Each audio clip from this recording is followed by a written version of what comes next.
Greetings, everyone, and welcome to this Genetic Engineering and Biotechnology News webinar. It's entitled, Learning from History, Making Biosimilars a Reality. As the name indicates, a biosimilar is comparable to another biologic that has already been approved for use. Some industry analysts say that biosimilars can cost 20 to 25% less than the original product. A few are already on the market in Europe. The U.S., however, remains engaged in discussions on biosimilar draft guidance documents, definitions of study requirements, and intellectual property issues. During today's webinar, our panelists are going to give you a number of ideas on how you can advance your own biosimilar programs. There will be explorations of novel analytical techniques and suggestions for positively interacting with regulatory authorities. A major focus of our panelists will be to show you how to precisely go about demonstrating comparability between a biosimilar and its originator. Let's meet the panel. Dr. Mark McCamish is Global Head of Biopharmaceutical Development at Sandoz Pharmaceuticals. Mark will handle the topic of actually making biosimilars a reality. Dr. Graham Jones, Chair of the Department of Chemistry and Chemical Biology at Northeastern University, will discuss the analytical characterization of biopharmaceuticals and the determination of biosimilarity. Dr. Marie Rock, Senior Scientific Director of Large Molecular Analysis at Will Research, is going to talk about the regulatory expectations for biosimilars. I'm John Sterling, Editor-in-Chief of GEN, and I'm going to serve as the moderator. Please feel free to enlarge the slide images or download the complete presentation. At any time during the webinar, you can send in a question for our panelists. Type your question into the Ask a Question box on the lower left of your console and then hit Submit. The panel will try to answer as many as possible during the question and answer segment that takes place after all the presentations have been made. So if everyone's ready, let's get going. Dr. Mark McCamish will be our lead-off presenter. Mark? Thanks, John. It's a pleasure to be with you today to kick off the topic of making biosimilars a reality. I'll split my presentation into 4 sections: why biosimilars, quality by design and the scientific approach to biosimilar development, clinical trial requirements, and finish up with successful commercialization that broadens patient access. So we'll start out with why biosimilars. There is a growing demand for biologic drugs, and there is it's a threatening situation for patient access because of the cost of these medications. You can see on the left-hand side of this slide that the estimated daily treatment cost for biological drugs are 22 times more expensive than small molecule branded drugs. And you can see from a publication in New York Times that breast cancer patients' annual cost for Herceptin is $37,000, actually up to $70,000. People with rheumatoid arthritis or Crohn's disease spend on the average of $50,000 a year for treatment. So with these types of amounts of dollars involved, there are pressures placed upon insurance companies, payers, physicians, patients to only use these products when really at the most significant part of disease, and therefore the access to these drugs is somewhat limited because of the cost. And that's what drives us, is trying to address access issues by providing a lower cost alternative in the form of biosimilars. You can see by 2016, 7 of the top 10 biopharmaceutical products will be biologics. They're listed here, and you can see just with the anti-TNFs, such as Humira, Enbrel, and Remicade, there's about $24 billion revenue in 2016. So this gives you an idea, again, that these are very costly molecules, and that ongoing increase in cost does have an impact on patient access. Now, transition to quality by design and the scientific approach to biosimilar development. I mentioned previously that we're passionate about addressing patient access, and that's really what drives us in terms of developing these drugs and getting them on the market so that there is the potential for patients to be treated earlier on in their disease. You can see in this slide the differences between a small molecule like aspirin and smaller simple biologic as well as a complex biologic such as a monoclonal antibody. The monoclonal antibodies are about 1,000 times larger and more complex than an aspirin. And the technology around making biologics is that you insert a gene through recombinant technology that programs the host cell to make a specific protein based on the DNA sequence. You can copy the DNA sequence and the resulting peptide or protein exactly. However, as you move to the right in the complex monoclonal antibodies, the host cell that makes these, they're usually mammalian cells, and these cells produce glycosylations or what are called post-translational modifications. In other words, after the DNA is translated into RNA and then into protein, then the host cell adds on glycosylations and other modifications to these. That is not programmed by the DNA. It's essentially a result of the environment that the cell is in, as well as the nutrients it's exposed to, the temperature, pH, etc. Even in our own bodies, when we make biologic products such as monoclonal antibodies or erythropoietin, we don't make the exact same monoclonal antibody all the time in each cell. There'll be differences in glycosylations as well. So this is well known, and there are variability in this, but it's difficult to make an exact copy of a monoclonal antibody of the originator because there are variances that occur. And so that's why we don't say bioexact or biogeneric or biocopy or bioduplicate because they're not an exact copy of the originator. That's why they're called biosimilars. And our goal is to be as similar to the originator product as it is to itself, considering the variability. You can see in this slide that innovation is required in both making the product and the time and expense, 7 to 8 years, $250 million to make a biosimilar. You have to have expertise in technical development, how the molecule is made, and then matching the dosage form as well as the product attributes of the originator. And then clinical development, you have to use novel endpoints to show that your product is similar to the originator, and I'll go into that. You can see from this slide 8, where you have to take a target-directed development approach to achieve overlapping characteristics as the originator product. And it starts with a base of physicochemical characterization as well as biologic characterization. And these are the base of a pyramid of developing a biosimilar product. If your product essentially is the same as the originator, then the resulting preclinical, PK, and clinical trials are adapted or abbreviated to focus on similarities. And so the goal of our development of a biosimilar is to have it as similar to the originator as the originator is to itself. This next slide shows you that the changes that occur with a biologic product. This was published in 2011 by Martin Schiestel.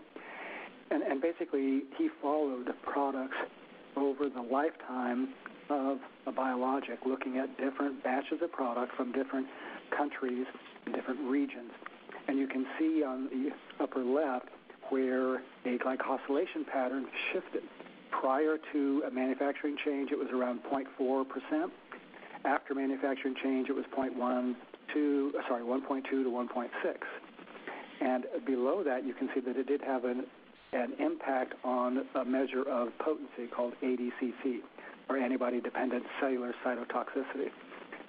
And one can see that this is the same originator product, licensed and labeled with the same label, but there were slight differences. Now, the point of this published article was to say that these are acceptable changes, and that's the title of the article, Acceptable Changes in Quality Attributes of the Glycosylated Biopharmaceutical. The regulatory authorities have a scientific approach to judge whether these changes are clinically relevant or not, and they will approve the product if there are not clinically relevant changes to the original biologic when they make a manufacturing change.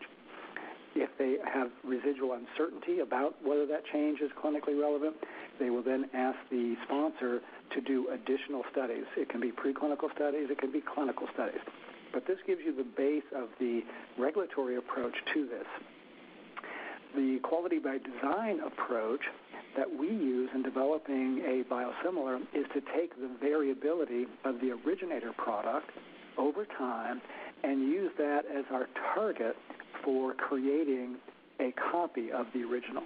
In other words, if we're able to meet the product attributes that are within the variability of the originator, then that molecule would be considered highly similar, or should be considered highly similar, because each of those features and the enrichment of those features have been exposed to entire patient populations because they've been in the originator product. Now, again, we're not talking about the amino acid sequence or the protein sequence or the folding or the tertiary structure. All that can be made identical. We're just talking about the glycosylations that occur. So in this slide, you can see that we were able to follow Enbrel over time, and you can see with this particular glycosylation, it was about a 50% enrichment, and then there was a shift, and that shift was most likely related to manufacturing changes, and it dropped down to a 30% enrichment. You can also see the various colors of these, and these represent either United States product or European product, either a lyophilized product or liquid product. So you can see the consistency of the manufacturing, whether it's in Europe, whether it's in the U.S., whether it's a lyo or liquid, and then you can see that it shifted, and then you had stability of that attribute over time. Again, this sets up our quality by design features that we would target to then create a copy of this molecule. In the structure function slide, you can see this relates back to the first slide showing variability, where you could see the fucosylation versus ADCC. And in this slide, you can see where the red circle is. This is the range of the originator variability of the product on the market. And again, you can see kind of the 0.8 to 1.6 range, and then ADC varying from 80 to maybe 140%. This would be acceptable, and this was our target. So if you have a target quality by design target, it's within this red circle. If you're outside of that circle, you can see that the more defucosylation that occurs, from 2 to 4 to 6 to even 8%, then you have a major impact on this functional component of ADCC, ranging up to 600%, so 6 times the effect of the originator product, and that would not be highly similar. So this is how we set up our targets to design our original product, the copy of the original product. And on the right-hand side, you can see how we set thresholds and then select product, either clones, or even after we select the clones, we do process changes to achieve overlapping features with the original product.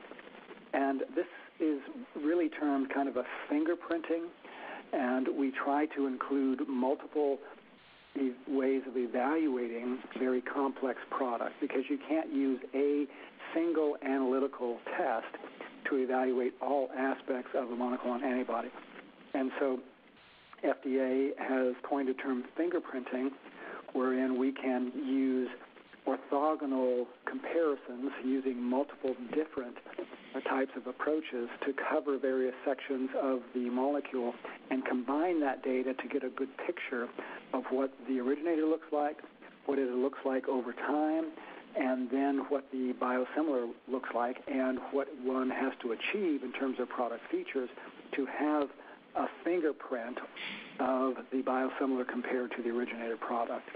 This next slide shows the pyramid and how we work up from the base of physical-chemical characterization up to clinical trials. And to the extent that your product is overlapping with the originator product, then the clinical trials become focused and abbreviated based on what you're able to negotiate with regulatory authorities. Now, going into clinical trial requirements, this is a slide taken from Stephen Kozlowski's presentation, and you can see the box on the left-hand side that's green, described as the 351A. This is the traditional biologic licensing application, wherein the clinical studies, preclinical and non-clinical studies, would be fairly substantial. And you can see our pyramid again, where the clinical studies are abbreviated and tailored based on the analytical data that supports it. And on the right-hand side, you can see where there's a robust analytical approach. The clinical pharmacology studies and additional clinical studies are even less than on the left. So it says that FDA does support abbreviated clinical development and that this is feasible provided you have the analytical data to support the similarity of the product. There are, however, exaggerated expectations sometimes for biosimilar clinical trials. This slide talks about an article by Bob Temple, which basically was evaluating clinical effectiveness research. And from this, you can see the quote here where, what does it mean to have no clinically meaningful differences? And so if you're trying to show there's no clinically meaningful differences, it's difficult because the science around that is challenging. There's no consensus on really how to show that or what the standard is.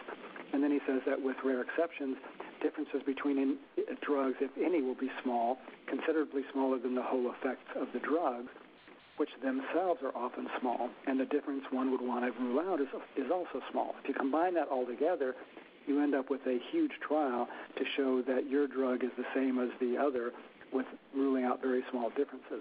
So if it's challenging to differentiate between two distinct therapeutic entities, which is what Bob Temple was talking about, it's even more difficult to differentiate between an original product and a product designed to be a copy of that original product. And in this slide, taken from Weinblatt, where they had looked at various efficacy measures, this happens to be ACR20, as an efficacy measure of very different biologics. They're all anti-TNFs, but different. If you focus on the darker yellow columns, you can see that on the extreme left, this represents Enbrel or etanercept, and right next to it is adalimumab or Humira, and you can see that they both have a very similar response to ACR20, about 67 to 71% response. If you did a clinical trial comparing those two, you would not show any difference between those products, and that's between two different anti-TNFs. So if you had a biologic and a comparison to its biosimilar, there's no way that you would expect these to be different if you already showed them to be highly similar. And that leads to this next slide where we're looking at basically binding using BioCore, which is an SPR binding assay. And you can see that in this assay, it's far more sensitive to differentiate adalimumab, which is Humira, against infliximab, which is Remicade, versus etanercept or Enbrel. And you can see that it is very possible to distinguish between these different anti-TNF products, whereas in the clinic, as previously shown, one cannot differentiate from them.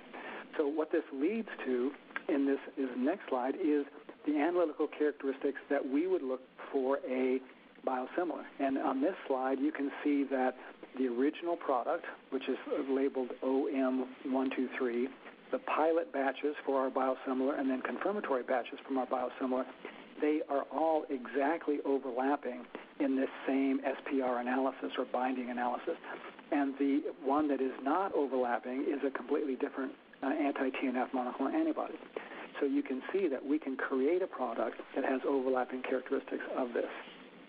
And finally, in terms of finishing up with successful commercialization, show you, again, our vision, which is to really impact patient access. And the last slide is that we've been able to do this. And this is an example from the United Kingdom, where when we launched GCSF in the United Kingdom, the product was expensive enough that it wasn't used in primary prophylaxis. Patients were only given this product once they had a drop in white cells and got an infection, even though the gold standard was to use this as soon as they would receive chemotherapy to prevent white cells from falling. When we launched our biosimilar, it was at a sufficient enough reduction in price that they could then treat patients with primary prophylaxis. As soon as they received chemotherapy, they got the drug. And because of that, we were able to increase access by 13%, 17%, 12% year after year, and still the country paid less for the overall volume of product than they did previously. So this gives you an introduction to biosimilars and their reality, and I'll pass it back to John. Mark, thank you for that wonderful overview on biosimilar development, and especially for describing for our audience ways that they can think about creating a realistic and practical biosimilar product plan. Thank you so much. If you are just now joining our webinar, a big welcome. As I mentioned earlier, we will be conducting a Q&A segment following the panelists' presentations. Please type your question for any or all of our panelists into the Ask a Question box on the lower left of your console, and then hit Submit. Our second panelist, Dr. Graham Jones, will now begin his presentation on analytical techniques for determining biosimilarity. Graham? Thank you, John. And I'm going to take you through 4 main components in this overview. We'll firstly review some of the structural features of biologics and biosimilars, and then we'll talk about the impact of those features and their clinical significance.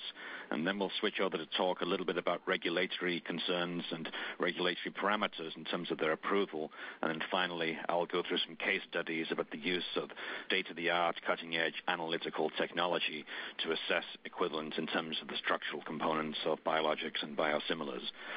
So on the first slide, highlighting here some of the features that one would be looking for in conducting characterization, and as well as the product itself, one has to think that the mode of delivery will be important here, and many biologics are delivered in solution, and therefore one has to also consider formulants and excipients and the half-life of the active ingredient and some of those excipients in the solution.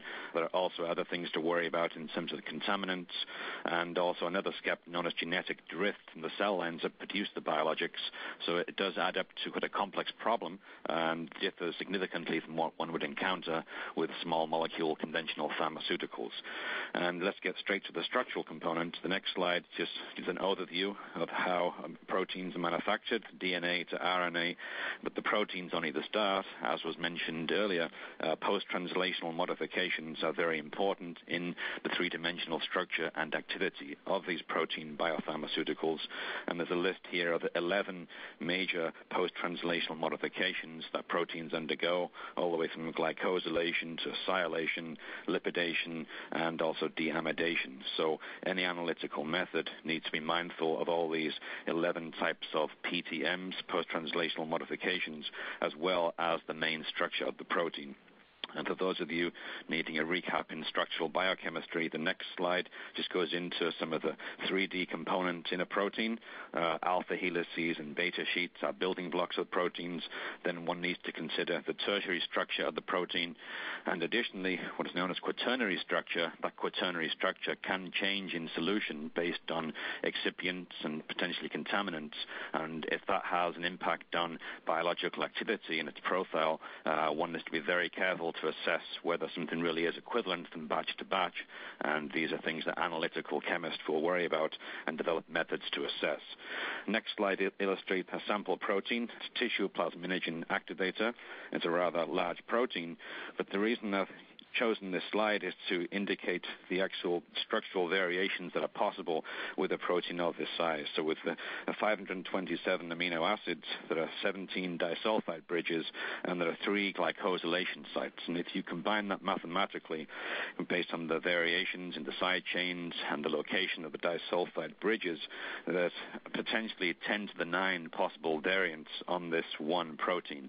Obviously, we don't see all of those, but any analytical method that you want to develop and apply needs to be mindful that there are many different isoforms you might be assessing, and you need to develop standards for all of those in theory, so it becomes a very structurally complex problem. And moving to another class of proteins, antibodies on the next slide, this is a schematic of an immunoglobulin G, an IgG, and the mass of the antibody is around about 150,000 molecular units. But it turns out that analyzing the structure of the MAB is only the start. You also have to look at how this antibody has PTMs, and a single fucose that is either present or absent on an antibody this size can have an impact on its clinical activity and stability. And so if we look at the mass of the fucose, which is 164 molecular weight, and that can actually have a major impact on the activity of a molecule, the mass of 150,000 units, very small variations in structural features obviously can have a profound impact, and one needs to have methods to assess them very accurately. So this is why we develop methods. Other concerns that we'll have with biologics need to be addressed in the clinical perspective, and the next slide gives an example which was highlighted, I think, in the popular press some years back, and it relates to the drug heparin.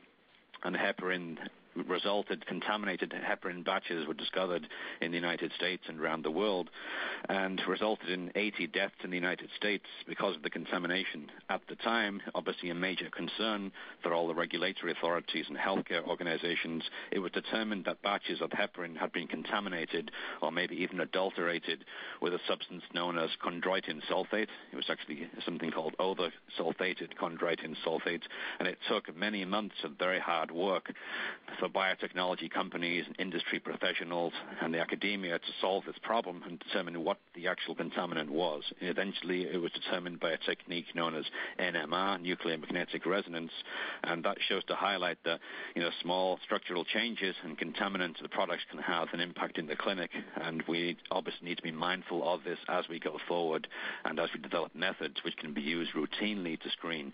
And the point here is that we didn't know what we were looking for. At the time, no one suspected it would be sulfated chondroitin sulfate that was causing the problem. Now we realize this, we can now develop methods and very quickly and rapidly assess each batch of heparin that's administered and determine then if it's contaminated very easily. But again, analytical methods have to develop in concert with needs, and this is a prime example of that. The next slide actually relates to another drug, Eprex, which is widely prescribed around the globe, and there have been some issues associated with the way Eprex is formulated. And one of the bullets here relates to a condition known as pure red cell aplasia, and that was detected in some patients who had administered Eprex and determined that there was maybe a cross-reaction between the main ingredient in the solution and the container closures used in the formulation. So again, very subtle things here can have a massive impact clinically, and that condition there is something one obviously needs to assess in patients who have been administered Eprex to make sure those batches do not have any contaminants present. But while we're on this slide and the subject of Eprex, it's worthy to come down the bottom of the slide here and note that Eprex itself is not one single substance. And we gave an example earlier of tissue plasminogen activated, could have various isoforms.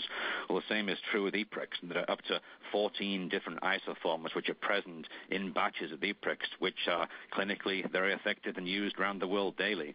And so it is a very complex issue deciding when you compare one batch to another or another drug from one source to another from another nation that's been manufactured under slightly different conditions, what are you comparing? Is it apples to apples and apples to oranges? And therefore we need state-of-the-art, standardized clinical techniques, and the same thing with analytical methodology to assess them. And so this is a very complex problem, and obviously these batches here behave very similarly clinically. They're efficacious and effective and safe, but one needs to be aware that when you're bringing in a biosimilar, what are you comparing it to? And I think it relates to the talk before me. Next slide is, again, choice of the analytical method that one would use to assess comparability is important. I've chosen an example here from an antibody, Rituxan, and it's some packaging material from a generic version called Reditux. And this illustrates the point in the packaging material. What they've used to compare the innovator drug to the generic version is a technique known as UV spectroscopy and one called CD spectroscopy. And they're reasonable techniques, but there are others. And this graph here shows that using the CD and UV spectroscopy comparative method, they look very similar indeed. However, if you took the innovator drug and the generic drug and compared them using different technologies, and one I'm suggesting here is cation exchange chromatography, you will find additional isoforms of the generic versus the innovator drug. Obviously, we expect these drugs to behave similar clinically, but one needs to be mindful to have analytical methods in hand to assess that. And that obviously is something that factors in when you go through the approval stage. What is the degree of the similarity? Because we're never going to get these biological drugs to be identical because of the compounding issue with PTMs and formulants and other things in solution. So, next slide is actually, this is a throwback slide to the mid-2000s, 2008, and Northeastern University has a long history in developing analytical methods for the biotechnology industry. And we hosted a conference which was organized by the late Sir Edward Kennedy, and the topic of the conference was biogenerics. I think we'd now retitle it in 2012, biosimilars or even biobetters. And this brought together academics from all around the world and regulators, them the FDA and EMA, to discuss issues about how we go about characterizing these biological drugs with reference to innovator drugs, because generic competition, as has happened in the pharmaceutical industry, was coming. There was pressure for this, and Congress eventually acted, and we'll talk about that in 1 second. But this was the start of a very nice relationship between the university and the industry manufacturers of the analytical technologies, and also also the regulatory authorities with a vested interest in pushing the frontiers out and the detection limits of the technology. So what that resulted for us in the next slide was a presence in the hearing, which was held in November of 2010 as part of the Biologics Price Competition Act. And the FDA sought input from academia and industry on some of the issues which relate to biosimilarity. They're listed here 1 through 4, and part of this came down to analytical chemistry. What analytical methods could one use to assess biocomparability between a reference product, an innovator drug, and a company that wants to launch a biosimilar? And there was input from many, many stakeholders. We actually presented in the hearing, and what came out of that then were some draft guidelines, which eventually were issued in 2012. And the next slide goes to the state of the art at the time. What were the guidelines that would have been used around the globe? And they relate to the ICH Harmonized Tripartite Guidelines, known as Q5E, and also for physicochemical properties, something known as ICH Q6B. And what that really describes or prescribes is how would one go about comparing one product to another based on changes in manufacturing methods. And there are 4 main elements to this. One is physical chemical properties, which is very important to us as analytical chemists, biological activity, and immunochemical properties. And the last one here, purity, impurities, and contaminant. And this is very important because biologics are not orally bioavailable. They tend to be administered through syringe and solution and so forth. And so one needs to consider the mode of delivery there, and there are problems that can ensue because of that. So subsequently to these discussions, guidelines came out, and we actually have publication on this topic. In the next slide, it's Nature Reviews Drug Discovery, and that details a very comprehensive listing of all types of appropriate analytical techniques. It goes into much greater depth than I can do in the webinar today, but I encourage the readers to look at this and comment on the methods and look and see what would work in their case. But this is quite comprehensive, this review, and it follows on from the actual hearings and the FDA. Let us now move forward now and look into actual examples of use of analytical technology in drug analysis. And I'm going to fast forward to a slide here which is actually related to Stephen Kozlowski, who is the director of the Office of Biotechnology Products at the FDA. And in a congressional hearing in 2009, he set forth some ideas that he would like input on from stakeholders. And these were areas in terms of biological drugs that the FDA would like greater clarity on in terms of what methods are available for analysis and what degree of confidence can you put associated with them.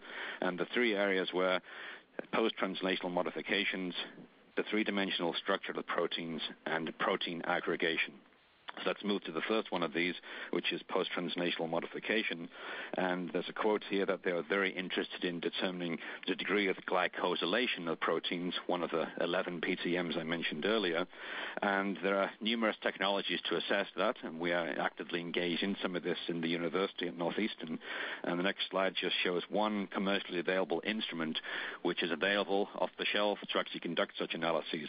And here's a mass spectrometry. It's a HPLC mass spectrometry. It's made by Agilent, and it features a lab-on-a-chip interface which goes into a mass spectrometer. So the proteins are separated by liquid chromatography, then assessed using time-of-flight mass spectrometry. And the next slide shows you one such example. This is a blood agent. It's factor 9, and there's a mass spectral analysis here which shows some very interesting features. The upper bar is recombinant factor 9, which is used to compare to the lower bar, which is patient-derived factor 9. And we're looking at a part of the protein here using mass spectrometry, and under mass spectrometry conditions, the protein is fragmented into smaller pieces and the masses are added up. And that gives you ideas on how the protein was constructed and where the sites of the glycosylation were. And although these 2 bars here represent one part of the protein which has an identical molecular mass, you can actually see where the site of that glycosylation is. And there's a single fucose, which is a sugar, which is located on a different part of the protein in the factor 9 sample, which is recombinant, versus the one which is patient-derived. So that degree of information is very relevant. So again, identical masses, but different location of the actual sugar. So this is a very good technology, again, off the shelf. The next slide moves forward to a different type of technique. This is again to look at glycans, so sugars attached to proteins. And this is data which relates to the use of NMR. So nuclear magnetic resonance is a very powerful technique. However, you need large quantities of the sample to get good data. But a new modification of this is to use nanocoil and microcoil liquid chromatography coupled to NMR.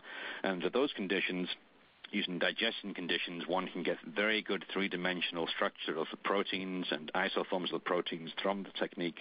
And one of the examples here, which I referred to earlier, was in the example of heparin. So heparin, which is contaminated with ether-sulfated chondroitin sulfate, this was the technique used to ascertain exactly that.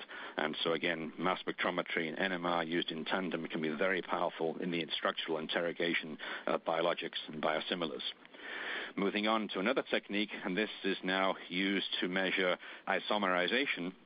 And there's a particular isomerization which is of interest to analytical chemists and obviously persons developing biosimilars, and that is isoaspartate. And so isoaspartate can be formed in a protein either by isomerization of aspartate or deamidation of asparagine. And the example I'm giving you here is from the published literature, and it's an analysis of an amyloid beta protein. And what it does is show that using a technique called ETD mass spectrometry, which is electron transfer dissociation coupled with isotopic exchange, you can actually determine the sites and degree of isomerization of a single amino acid in a very large protein. And the reason why this is important, this ability to measure isomerizations of aspartate, is that in some proteins, isomerizations have resulted in the protein becoming immunogenic, which is obviously of chief concern to the regulators because that has obviously an adverse clinical consequence. Moving again back to the comments from the FDA and the inputs, let's move on now to three-dimensional structure.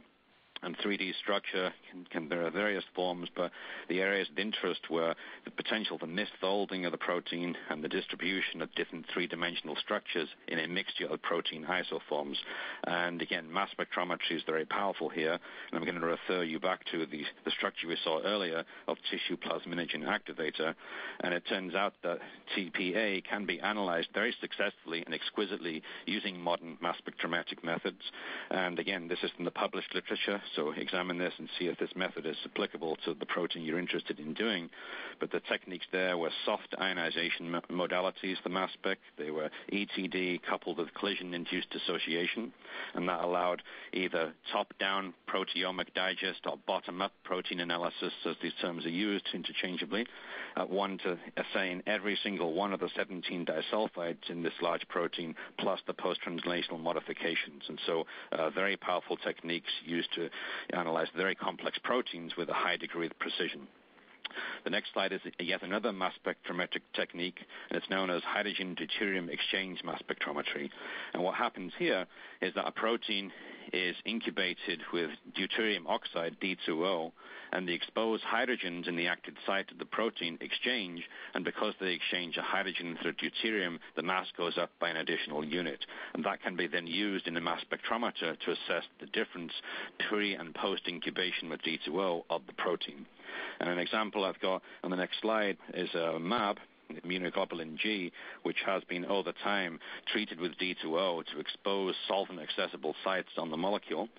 And the level of detail is so good that you can actually look and determine where the MAB has been deglycosylated versus glycosylated by counting up the mass units. And this, again, was published earlier this year and in other fora. Very, very powerful technology because the molecular weight of these MABs is in the 150,000 region, so to be able to go in and look at single sugars present or absent based on this technique is extremely powerful. And the additional feature of this is that it's done in solution. Okay, so the incubation of the D2O with the protein is not in the gas phase, it's in solution phase, which gives you some idea then on the conformation of the protein in 3 dimensions in a solution environment, which is, of course, what it will experience biologically. So, again, very powerful technique. Moving to the last area, and this now, number 3, protein aggregation. So the FDA is interested in methods to minimize adverse immune reactions, which are a consequence of aggregates forming from the protein in solution, which could have myriad precipitating factors and huge consequences if not addressed. And techniques here ranging, but I'll start with one, and the next slide just shows the technique, or the data from a technique called ion mobility spectrometry. This is something associated with the mass spectrometric methods. It is available as an option on many modern instruments, and so you'd run an IMS modality or the protein, and the one I'm showing here is the insulin. And what the technique allows you to do is look at the differences in charge states. And so monomeric insulin is the main peak here, and the dimeric insulin is shown as a minor contaminant here, the 3+, and the trimer with the 6+. And so it allows you then to quickly assess using this technique, do you have monomer, dimer, trimer, and other aggregates in your sample. And the best way to assess this is comparing drugs with different backgrounds. The next slide looks at the use of the IMS mass spectrometry to compare various forms of insulin which are on the market, so Humulin, Humalog, Activator, Lantus, Novolog, and others. And you can quickly see in one example here, Lantus, it's mostly the dimer. And obviously, one can relate that to the clinical behavior of the drug and it's how it's supposed to function and so forth. So it's all well understood. But the point is you can very quickly assess different drugs and different origins and determine very rapidly the degree of dimerization of the drug itself. So a very powerful technique, and again, off the shelf. There are other areas I won't go into in depth, but one last slide here. These are 4 other techniques that one uses to look at aggregates of proteins. One which is very well known is size exclusion chromatography, but there are 3 others which are even more powerful. One is analytical ultracentrifugation, or AUC, dynamic light scattering, and also asymmetric flow field flow fractionation, or AF4. And the benefits of the last 3 is that the sample is not degraded in any degree, and therefore combining the methods together with mass spectrometry give you a very powerful handle on the fidelity of the protein and the potential for formation of aggregates. So these are very important methods that one needs to use in the analytical characterization. What I've done on the last slide here is point to 2 references. One is the Nature Reviews paper, which I referred to, which goes into much more depth on the topics. And another one we just published, which is looking at the impact of the host cell systems and contamination from the host cells of proteins of interest. And so there's a lot more details there one can go into. But for now, I'll turn it over to you, John. Graham, thank you for that exquisitely detailed presentation on analytical methods. It's real easy to see why those techniques are playing such a key role in biosimilar research and development. So thank you so much. Before we go on, let me remind everyone of our Q&A segment that comes right after the panelists made their presentations. Please type your questions into the Ask a Question box on the lower left of your console and then hit Submit. Our third panelist, Dr. Marie Rock, is ready to talk about regulatory expectations for biosimilars. Very, very important topic. Marie? Thank you. Thank you for the opportunity to be part of this webinar, and so I'd like to start with a question. Are the molecules similar or are they different? This is the question we have to answer using in vivo testing. This presentation will focus upon the analytical methods to support the comparative immunogenicity and PK profiles required by regulatory agencies for approval of biosimilars. The originator molecule will have been through that approval process as long as 10 years ago, and the current requirements for analytical methods are more rigorous than those in place when the originator was approved. As a result, the approval process now includes comparisons of PK and immunogenicity using current analytical methods that meet the latest performance expectations. You may find yourself asking, is it what I'm seeing or what I'm using to see with? Today, we hope to show you what it might take to be confident in the tools you're using to see with, and perhaps can answer this question without a doubt. In February 2012, this guidance was provided by the FDA and is intended to assist sponsors in demonstrating that a proposed therapeutic protein product is biosimilar to a reference product for purposes of the submission of a marketing application under Sections 351K of the Public Health Service Act. The FDA are here to protect the safety of John Q. Public and are aware of the safety events that may occur. And as scientists, they focus on quality with a scientific approach. This mantra is the foundation of these guidance series and will be used as a basis for our discussion today. In considering approaches to demonstrate biosimilarity, the FDA considers the totality of the evidence provided to support a demonstration of biosimilarity, and the FDA recommends the use of a stepwise approach in the development of biosimilar products. The path for biosimilars starts with a comparative structural and functional analysis of the molecules. This is followed by animal testing to assure that the preclinical data for the biosimilar is equivalent to the originator. Clinical studies are set up to evaluate the comparative pharmacokinetics, pharmacodynamics, safety and efficacy, and clinical immunogenicity. This presentation will focus upon the analytical methods required to support PK and immunogenicity. Clinical trials are required to demonstrate biosimilarity. Current analytical methodology may not be able to detect all relevant structural and functional differences between the two proteins. Thus, data derived from analytical studies, animal studies, and a clinical study or studies required to demonstrate biosimilarity unless the FDA determines an element is unnecessary. There are two sets of methods required to provide the assessment for PK of each molecule and for the comparative immunogenicity. Both use assays based upon affinity and specificity of antibody binding to corresponding antigens. Here we will focus upon immunochemical techniques to show biosimilarity in vivo. If the comparative PK and immunogenicity between the two proteins are similar, clinically and non-clinically, then they are considered biosimilar. Comparative pharmacokinetics as applied to small molecule drugs can also be used as an indicator of biosimilarity. The analytical methods to support pharmacokinetics are immunoassays, where antidrug antibodies are used to bind or attract the biosimilar or originator in the sample, much the same as small molecules bind to columns.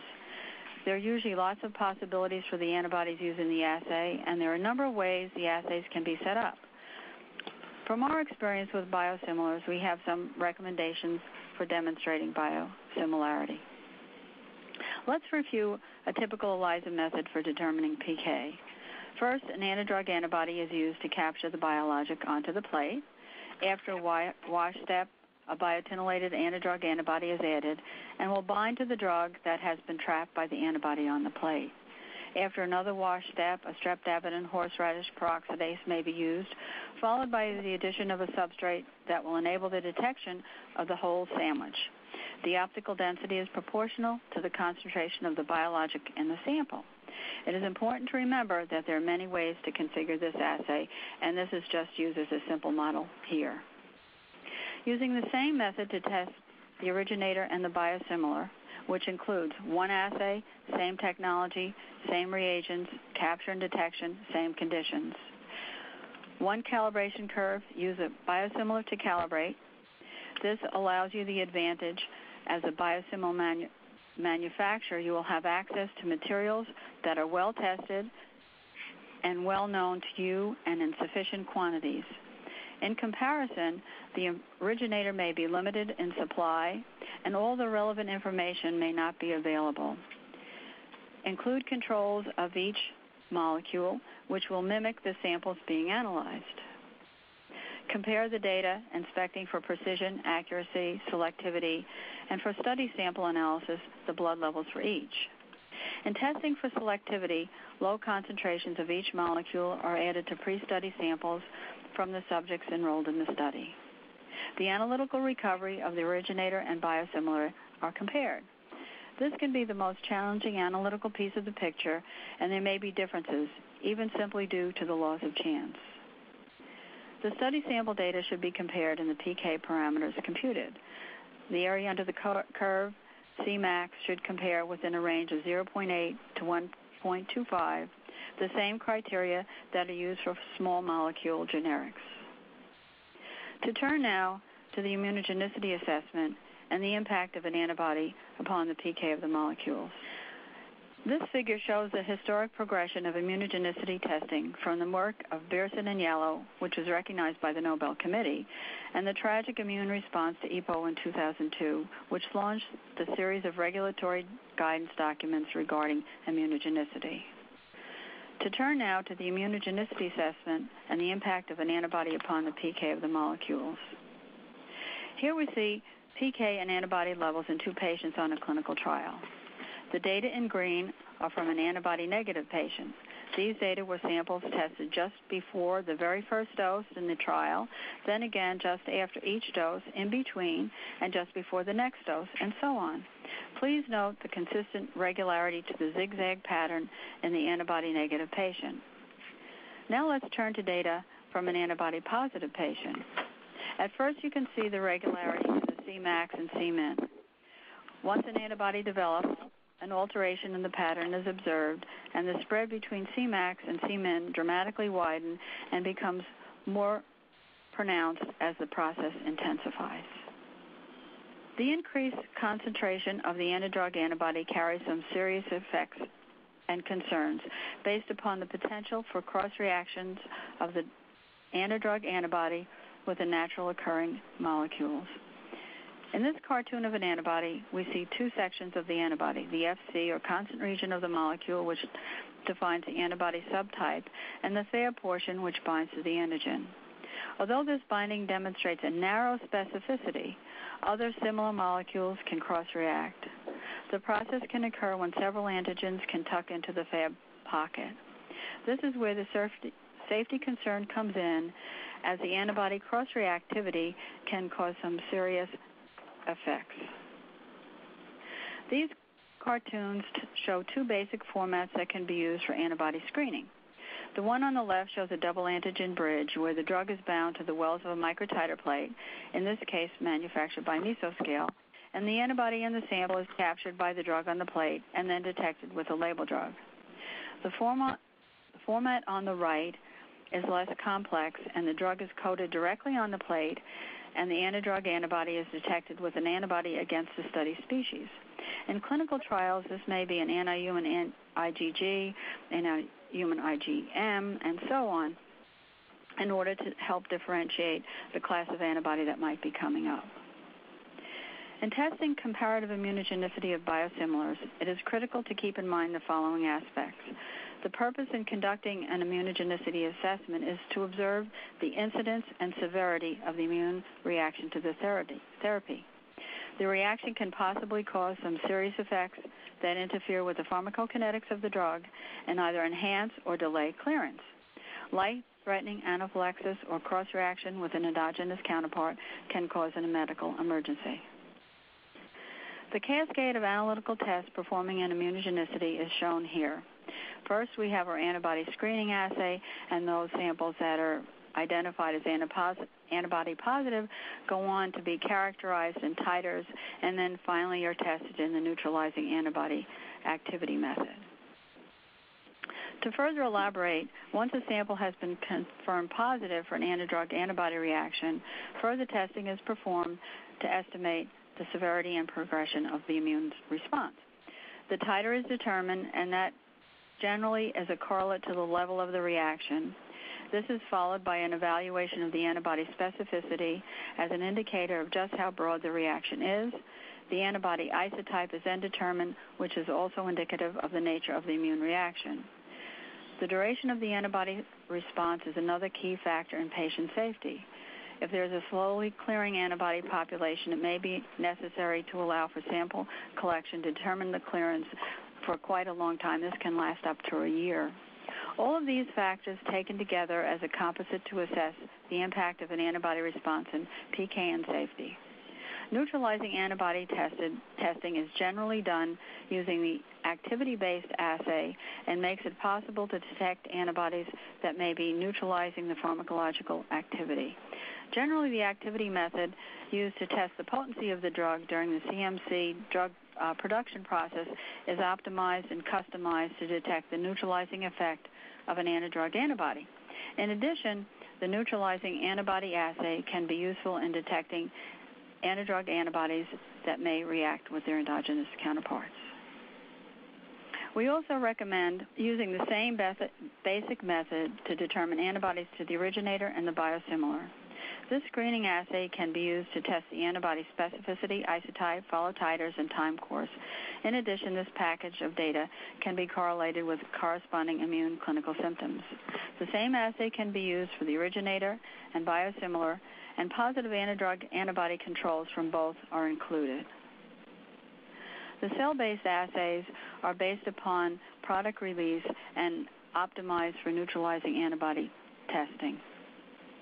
The assessment of the activity, we typically use the biosimilar release assay. You have a lot of control over that. You know the assay well. And typically the product release assay is adapted to perform in human serum matrix.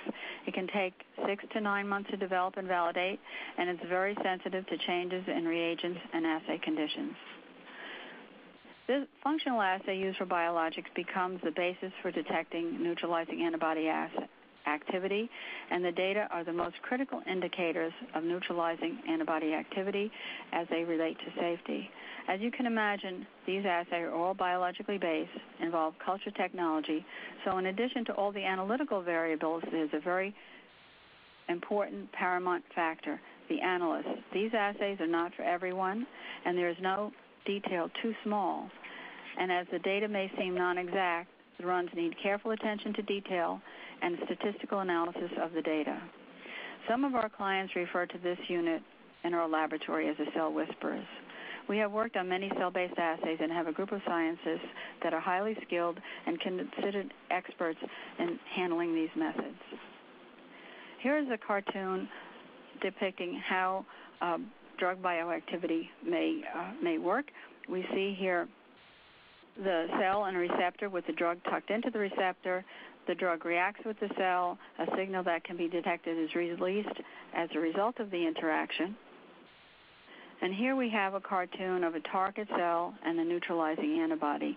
In the presence of a neutralizing antidrug antibody, the drug is disabled from performing the reaction. In summary, comparative pharmacokinetic and immunogenicity data will be critical in establishing biosimilarity. Sound immunochemical analytical methods will be the key to success and requires in-depth understanding of the techniques, careful attention to detail, and communication early and often with the sponsor, the clinical team, and the laboratory. This slide shows a snapshot of several Will laboratory sites. The site in Skokie is where the bioanalytical support for biotherapeutics occurs. And I'd like to conclude with this slide. Will, we have an analytical laboratory with experience, method development, validation, sample analysis, all analytical platforms, cell-based assays, potency and NAB, and a QA unit current and evolving regulatory requirements. And I'd like to take this opportunity now to thank you for your attention. Back to you, John. And thank you, Marie. And thank you, Mark and Graham. I think you've all done a really great job in offering some concrete and definitive ideas on how to conduct biosimilar R&D. In fact, it looks like our audience agrees because we've received many great questions from them. So why don't we get started with our Q&A segment session. Okay, Graham. Hello? Yep, yeah, Graham? Yep. Okay, the first question is for you. What are the current limitations of mass spec-based analysis of biopharmaceuticals? Okay, it's a great question with very broad implications. And in answering this, I'll actually refer to two other questions I'll see on my screen here. One is the Prat Beta, which is what are the techniques that one could use which are mass spec-based to analyze phosphorylated versus dephosphorylated peptides. And another question from Christine Chan, which is, could we please comment on MS-based methods to quickly determine N and C-terminal proteolytic processing sites of the small proteins? And so the answer is, given enough time, obviously many things can be done using mass spectrometry. The question is, how much time can you invest? If it's a product that you're launching, obviously you're going to invest a lot of time. So the routine use, you have to have the method in hand, and it really comes down to two things. It's the mixture and what chromatographic method you're going to use to try to pre-concentrate the mixture and separate other isoforms, and then in the mass spec stage, which method of ionization you're going to use. And obviously the phosphorylated sites, the softer ionization method is the method of choice. There are several out there. There are 4 or 5 main instrument manufacturers, each of which have their aims on a theme here. We use them all the time at Northeastern in an analytical resource lab, and so it is absolutely possible to get good data on phosphorylated and dephosphorylated peptides and versus C terminal residues and O glycans using the appropriate enzymatic digest. So in some cases you have to spend quite a bit of time on the sample prep, but actually once the sample is prepped going into the instrument, it's quite routine to analyze these things. We have situations now where with modern instrumentation we can get high resolution data on mixtures containing more than 5,000 proteins in one sample. and actually isolate the isoforms in the mass stage and deconvolute the mixture. It's obviously a massive terabyte data problem, but it can be done. And so this bodes very well for the future use of mass spectrometry to guide, biosimilars and guide clinical trials and lot analysis, post-release and post-marketing surveillance. So that's the good news. Something I think that needs to be improved, and it's a consequence of the fact that mass spec is in the gas phase, the analysis, which is limitation, is that what about 3D structures in solution? Now, I mentioned one technique, which is the hydrogen deuterium exchange mass spectrometry. That works well, but you're still taking it into the gas phase for the analysis. And I think more work needs to be done there, looking at how excipients and formulants interact with the main protein, and could they possibly have an impact on the structure, the 3D or quaternary structure of the protein. And I think mass spectrometry there needs to be allied with other technologies. So that is not the be-all and end-all in that regard. And so the other techniques we talked about, AUC and AF4, they will come into play there, as well as light scattering to looking at subvisible particles, which might contaminate your mixture. But I think mass spectrometry has an awful lot to offer, but it's not the be-all and end-all, and there are other techniques you consider alongside it. So that'll be how I'd summarize it. Thanks. And Graham, we have another one for you. Has LC-MS been used to support clinical biosimilarity trials? If so, could you give some examples? If not, why so? Okay, great question. And two parts of this. The answer is yes, but the second part, no. We do. Obviously, this is proprietary data, and companies reveal how they pursue their analytical methods and methods development. That's an exclusive relationship with the regulator in the U.S. and with the FDA. And so we do quite a little bit of work with the innovator companies in the U.S. and around the globe, and we have done some work quite recently backing up clinical trial data, looking at protein isoforms, comparing the impact of the innovator versus generic. So these things do go on. Obviously, the instrumentation there has to be certified to the clinical use, and that's a whole different ballgame than just a quick analytical lab. But these things are going to come to pass. If you take it out further, there are groups around the world now that use mass spectrometry to actually guide clinical studies in live tissue using MALDI mass spectrometry. It's actually possibly to go into the operating theater and use it to assess proteins core by core. And I know one example recently where some surgery in a neuroglioblastoma, which has been excised in a patient, they're using mass spectrometry live in the clinic to guide the actual excision. And so absolutely, this is a technique you will find in the QA/QC division and guiding and backing up clinical trials data because of the power of the technique and the rapid throughput. So I can't give you a specific example that we've worked on because it's under confidentiality, but it's here to stay and very powerful. So there you go. Thank you, Graham. And Marie, we have a question for you. What is causing the Cmax on antibody-positive points on that slide, I believe was the purple line, to decline? There's an interaction between the antibodies coming up in the patient sample and the circulating drug. And so what can occur is that those antibodies bind the drug and either enhance its clearance or block it from being seen by the analytical method. So you have a combined effect, an intensifying effect on the blood levels.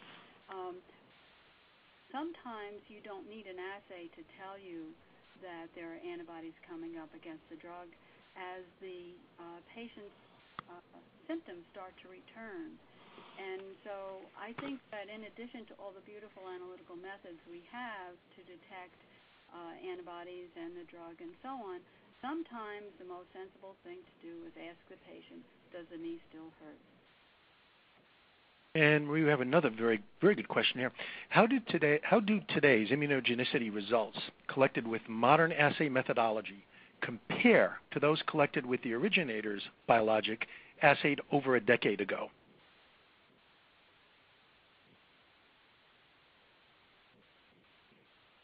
Marie, did you hear the question? Yes, I did. Okay. Can you hear me? Yeah, it was a little faint before. Why don't you go ahead? Okay. Decades ago, immunogenicity wasn't really a consideration, and it wasn't until several really pretty dramatic incidents occurred, as we just heard some examples of that in in these presentations, and that became a paramount issue for the regulatory agencies and the industry to oversee, and there are a lot of meetings and scientific events that were focused around this, and as a result, the guidance documents came out where it spells it out pretty clearly. And again, the FDA takes a scientific approach and understands that not everything is black and white and not everything goes in a straight line. And so there are easement pieces in those documents, but we certainly do much more immunogenicity testing than we could have imagined back then when the biologics were first, coming into general use, and the antibodies were recognized as a complication.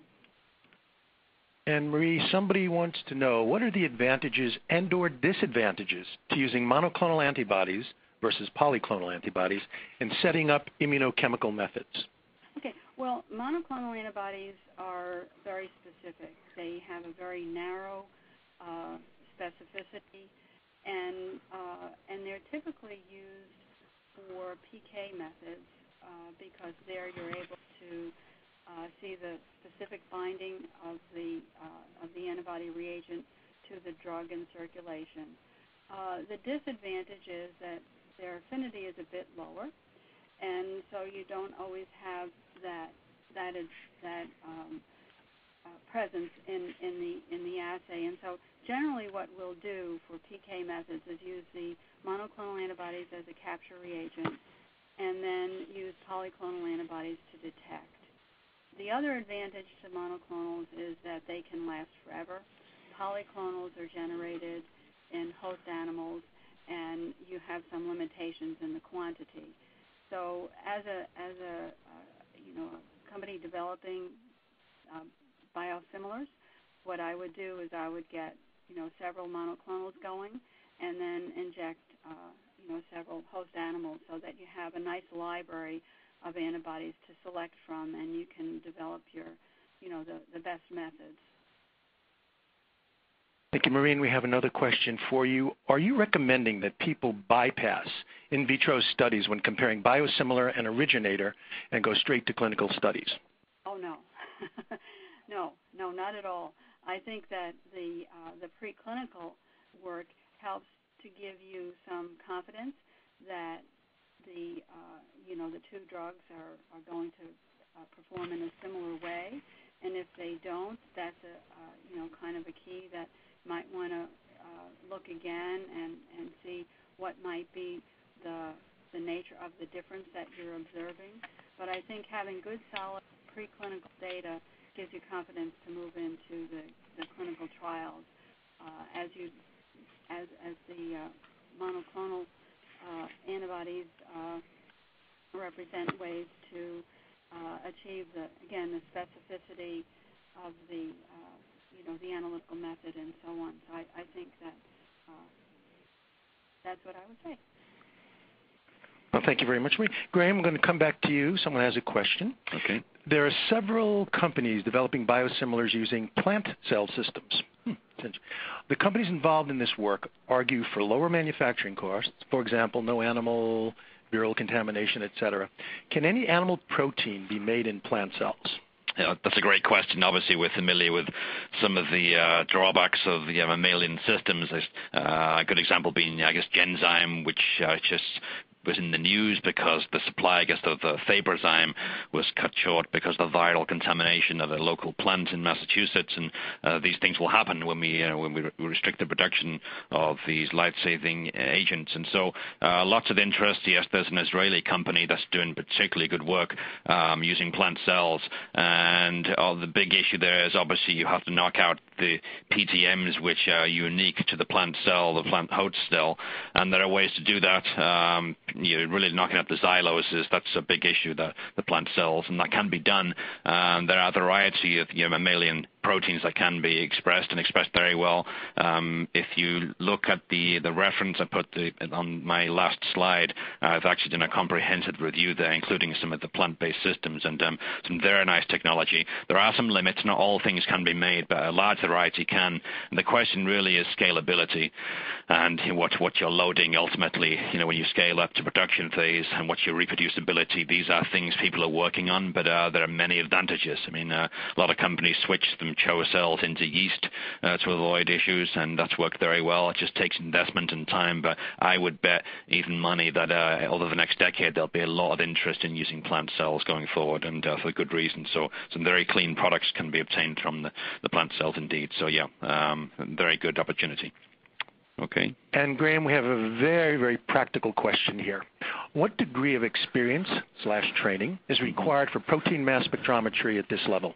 Okay, I think that's a good one. I would say that has changed. If you go back 5 or 6 years to operate these modern instruments, you're looking at someone typically with, a PhD in mass spectrometry and separation science, and then probably a couple of years of experience after postdoc. But I think now some of the systems are so easy to use. The data acquisition component is not difficult at all. It's the data interpretation that's the issue. So if you have a strong bioinformatics program in the organization, analyzing product is not so difficult, and operating the instruments. We have students at Northeastern who come into a master's program. They have maybe a bachelor's in biochemistry or chemistry, and they do a professional master's, including some hands-on experience with mass spectrometry, and they go out to become operators in the biotech industry. So I'd say probably a master's level now.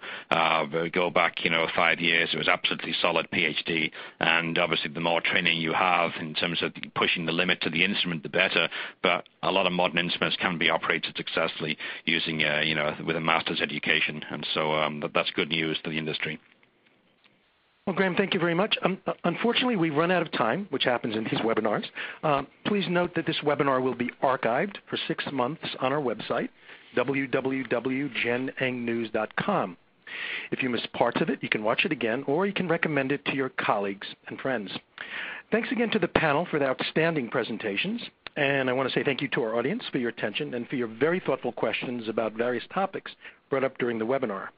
And thank you to our sponsor, Will Research, who made this event possible. Shortly, we will be sending you a survey, and we'd appreciate your feedback on this webinar. Please look out for it, and kindly give us your thoughts, as this will help us continue to bring you topical and timely webinars in the future.